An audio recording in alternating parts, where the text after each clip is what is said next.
kelompok 3 pada kesempatan kali ini akan menjelaskan materi mengenai agresi. Tetapi sebelum itu, saya akan memperkenalkan anggota dari kelompok 3. Yang pertama ada saya sendiri, Salmi Adahawiyah Taufik, selaku moderator dan pemateri pertama. Yang kedua ada Cahaya Dewi, selaku pemateri kedua. Yang ketiga ada Anis Akbar, selaku pemateri ketiga. Yang keempat ada Andi Elsaulia Fatima. Yang kelima ada Kak Syamsiah Hudrin. Yang keenam ada Fahira Nasir. Dan yang terakhir ada Aufa Yusril. Baiklah, mungkin langsung saja kita memasuki materi pertama. Materi pertama, pengertian agresi. Dalam ensiklopedia psikologi sosial, agresi adalah segala bentuk perilaku yang disengaja terhadap makhluk lain dengan tujuan untuk melukainya, dan pihak yang dilukai tersebut berusaha untuk menghindarinya. Menurut Murray, agresi adalah suatu cara untuk melawan dengan sangat kuat, berkelahi, melukai, menyerang, membunuh, serta menghukum orang lain. Secara singkat, agresi itu merupakan tindakan yang dimaksudkan untuk melukai orang lain atau merusak milik orang lain. Selanjutnya yaitu perspektif teoritis tentang perilaku agresi. Perspektif teoritis tentang hakikat dan sebab perilaku agresi cukup bervariasi dan memiliki berbagai penekanan.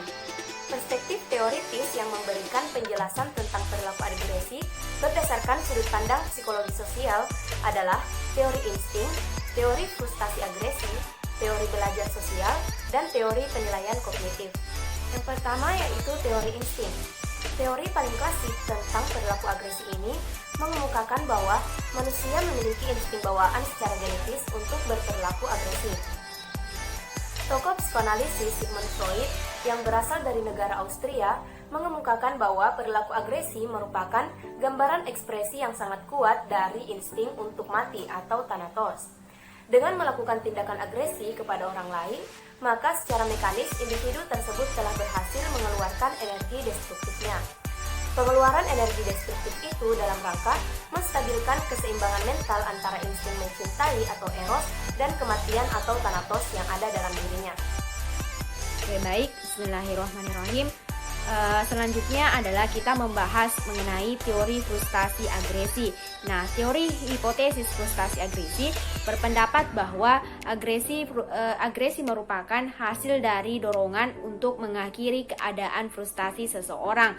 Dalam hal ini, frustasi adalah kendala-kendala eksternal yang menghalangi perilaku bertujuan seseorang. Pengalaman frustasi seseorang dapat menyebabkan timbulnya keinginan untuk bertindak agresi mengarah pada sumber-sumber eksternal yang menjadi sebab frustasi.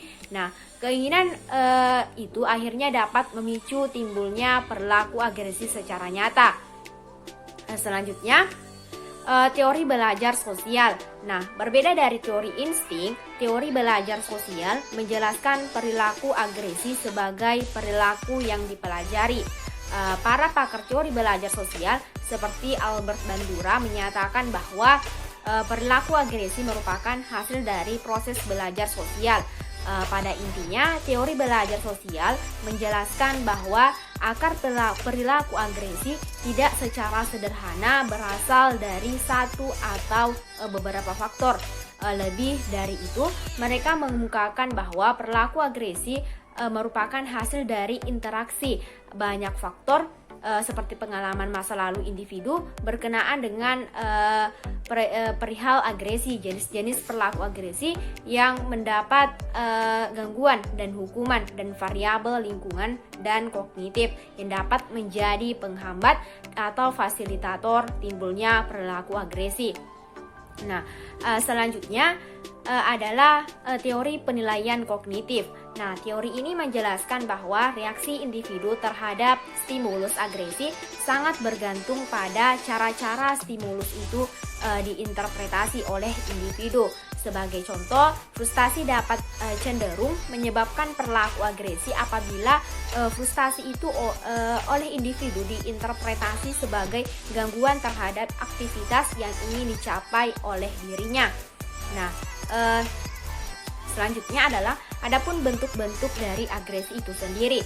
Nah, yang pertama itu agresi fisik aktif langsung, agresi fisik pasif langsung, agresi fisik aktif tidak langsung. Yang keempat, agresi fisik pasif tidak langsung, agresi verbal aktif langsung, agresi verbal pasif langsung, agresi verbal aktif tidak langsung, dan agresi verbal pasif tidak langsung.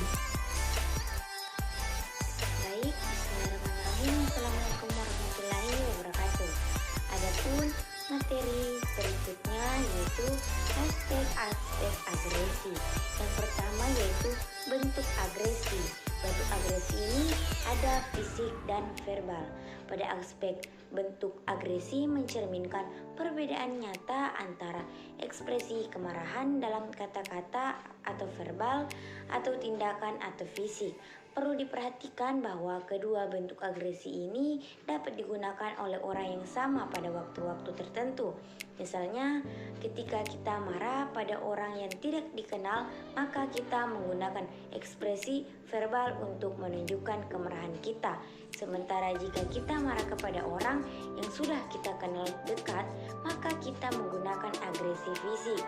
Akan tetapi, perlu juga untuk melihat seberapa sering kita menggunakan kedua jenis agresi itu. Adapun yang kedua yaitu arah pelampiasan agresi, langsung dan dialihkan.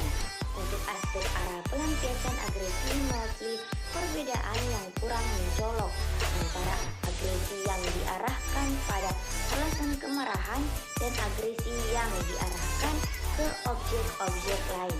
Misalnya saat kita marah kepada teman dekat, kemudian kita melampiaskan amarah itu dengan merusak benda kesayangannya. Level kendali diri, mengamuk dan tenang. Mengukur apakah individu tetap merasa tenang sekalipun sedang bersikap agresi. Yang ketiga yaitu level kendali diri, mengamuk dan tenang. Untuk aspek level kendali diri mencerminkan level kendali diri yang dimiliki ketika sedang marah. Setiap individu memiliki perbedaan dalam mengekspresikan amarah. Misalnya ada orang yang menunjukkan kemarahannya dengan teriak-teriak sambil melempar barang-barang, dan ada juga yang tetap tenang dan memilih diam ketika sedang marah.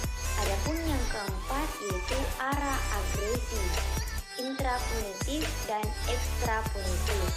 Untuk aspek arah agresi merujuk pada arah agresi ke dalam diri kita atau keluar diri kita.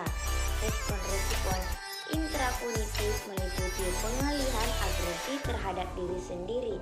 Respon-respon ekstrapunitif melibatkan eksternalisasi agresi, menyalahkan diri sendiri. Malu dan rasa bersalah bisa menjadi bentuk-bentuk intrapunitif. Sifat intrapunitif juga dikaitkan dengan berbagai keluhan psikosomatis seperti asma dan rasisme. Materi selanjutnya yaitu adapun faktor-faktor yang mempengaruhi agresivitas. Itu yang pertama ada sosial, yang kedua personal, ketiga kebudayaan, yang keempat sumber daya, yang kelima media massa, dan yang keenam amarah. Mungkin hanya itu dari saya kembalikan ke moderator. Baiklah, adapun kesimpulan dari materi kami yaitu agresi merupakan tingkah laku manusia yang dilakukan dengan tujuan untuk menyakiti manusia lain ataupun terhadap objek atau benda, baik itu secara fisik maupun non-fisik. Agresivitas memiliki dampak yang luas. Agresivitas seseorang bisa berpengaruh terhadap situasi sosial di lingkungannya. Agresivitas juga bersifat langsung dan sangat berpengaruh terhadap diri seseorang. Apabila perilaku agresi ini tidak segera ditangani ataupun mendapatkan perhatian, maka agresi tersebut akan berpeluang menjadi konsisten atau menetap. Baiklah, itulah tadi materi dari kelompok 3 yaitu mengenai agresi. Lebih kurangnya mohon dimaafkan. Wassalamualaikum warahmatullahi wabarakatuh.